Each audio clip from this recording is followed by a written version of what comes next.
Hello, Algebra. Here we go with lesson 2 of Unit 3. I told you we would be looking at a new way of solving a system, and here we go. This method is called substitution. Well, which method have we already learned? What method did we learn in the first lesson? It was graphing, right? Now, in our practice with this, you should have noticed some issues with graphing. It works at times, but there are some drawbacks as well. Some of the drawbacks, the intersection of the lines not being on the graph. That's going to be a problem, right? The intersection of the lines not at a nice point. That's also a problem. And we had to put both lines in slope-intercept form.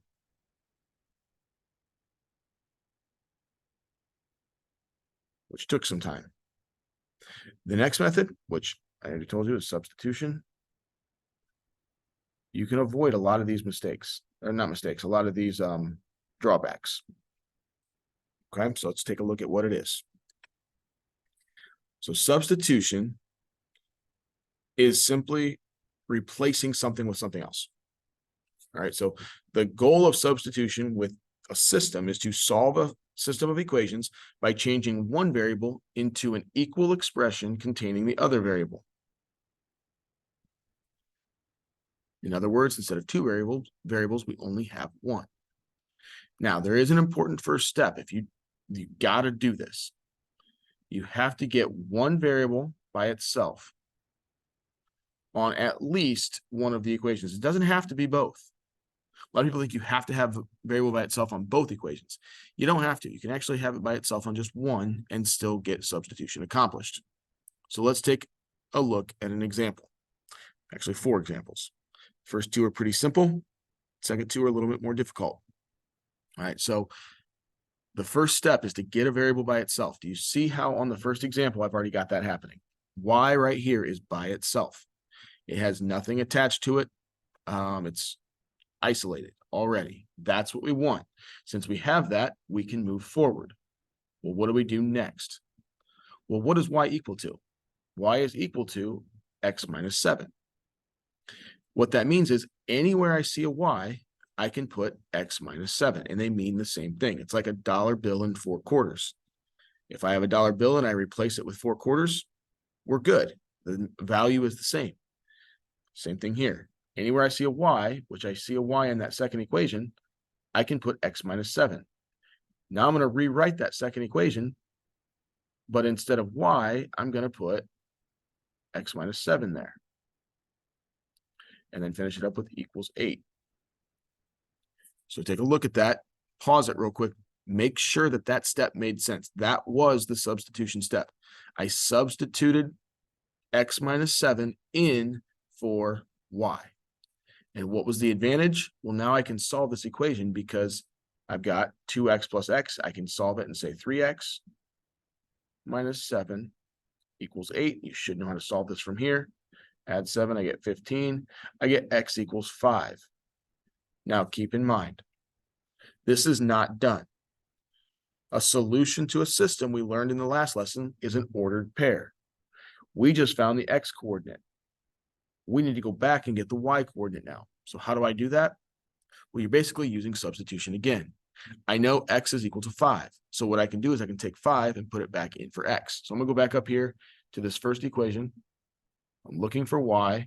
I'm replacing x with 5 because I just found that. 5 minus 7, I get my y value is -2. Now, you could have used the second equation as well. So I just want to show you that you could have. You don't have to do both, but I'm going to show you that you could have. If I put 5 in for x again, looking for y, 2 times 5 is 10. 10 plus y equals 8. Subtract 10, I get y equals -2. Same thing. So it doesn't matter which one you choose. I chose the first one because it was a little easier. It was one step, just subtract the 2. But you could do the second one as well. All right, next one. Get one variable by itself. Do I have that? I actually have 2 variables by themselves. I have this one by itself and this one by itself, which is okay. It doesn't matter. If you have more than one, great. What am I going to do with that now? Well, whatever x is equal to. So x is equal to -2y plus 1. I'm going to take what it's equal to and put it in for x. So I'm going to put it in right here. And now I'm going to replace that x with negative 2y plus 1 equals y minus 5. Looks a little different than the last one, but it's the same concept of replacing a variable with an equal expression. And notice I didn't have to replace y. In the first one, I replaced y with something with x. In the second one, I'm replacing x with something with y. It does not matter. So add 2y to both sides. I get 1 equals 3y minus 5. Add 5, I get 6. And I get y equals 2. Now be careful here. When you're writing your solution, y value always gets listed second. It's not first. I know I found it first, but the y value gets listed second. How do I get the x value? I'm going to put 2 back in. I'm going to go with the second one this time. So putting 2 in for y. 2 minus 5 is negative 3. So that's my x value. And if you want to check it, you could. Negative 2 times the y value is 2, so that's negative 4. Negative 4 plus 1 is negative 3. All right, 2 more. What happens if I don't have a variable by itself? So it's what I've got here. I've got no variable by itself. X on the first one has 4y attached. 4y has x and 4 attached. On the second one, 3x has 2y attached and 2y has 3x attached. I need to get a variable by itself first. You have 4 choices. You could choose this one, this one, this one, or this one. It does not matter, except there's a smart one and there's 3 that are not so smart. I'm going to show you why. I'll pick a wrong one. Do not do this. So don't write this down. I'm going to show you that if I was going to get this by itself, I would add 2y. 3x equals 2y plus 19. Divide by 3 to get x by itself. It's not wrong. This is not wrong. However, this is going to be rough. 19 divided by 3 is not a good number. I could take that and put it in for x, but that's going to be disgusting. Right? It's going to be 2/3 y plus 19 plus 4y equals 11. You can solve it, but no fun. What's the better way? Now pick up your pencil.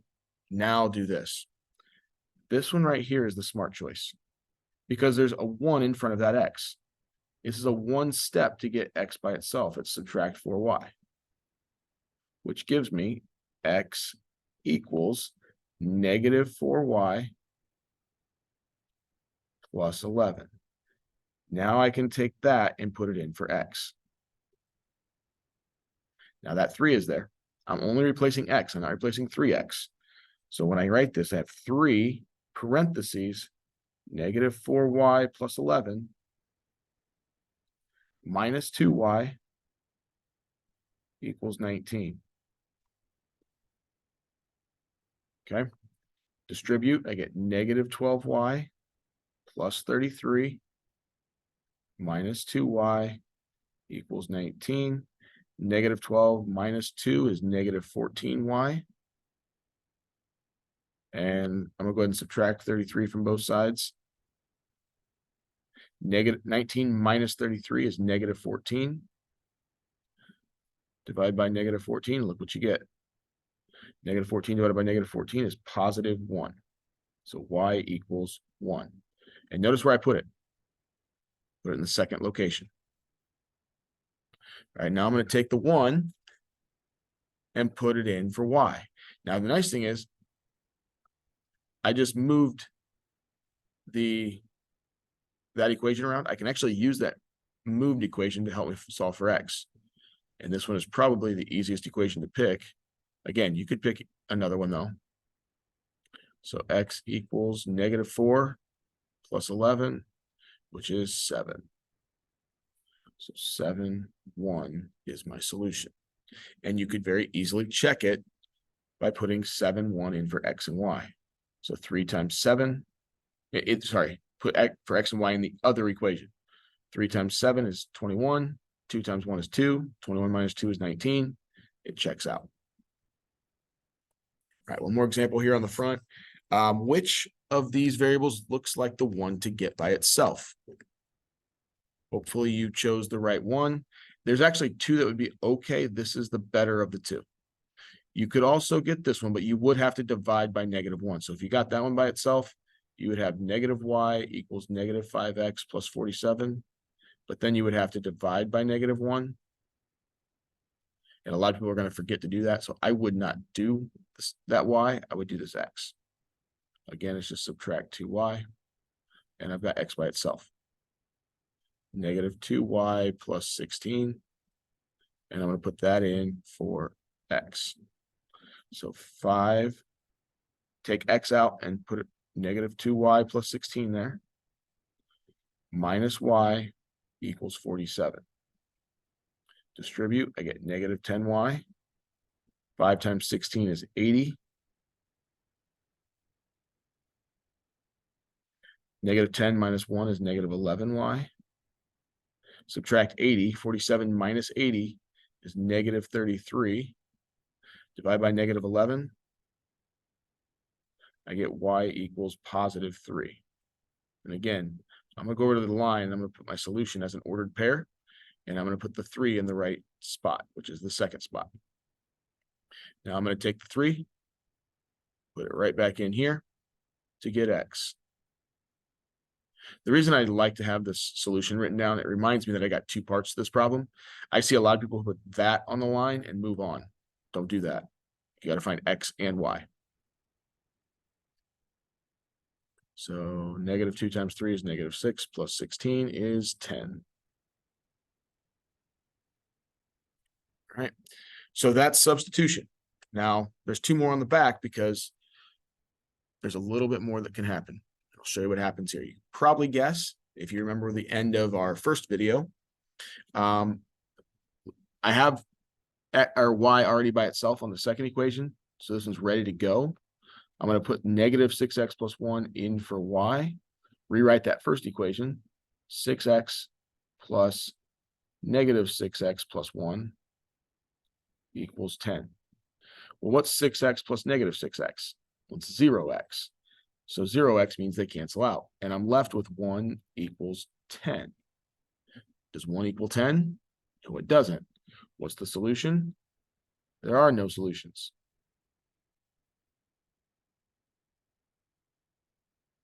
What kind of lines would these be? If you remember from the last lesson, these lines would be parallel.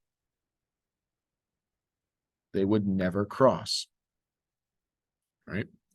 And I guess that's a point I should have made on the front.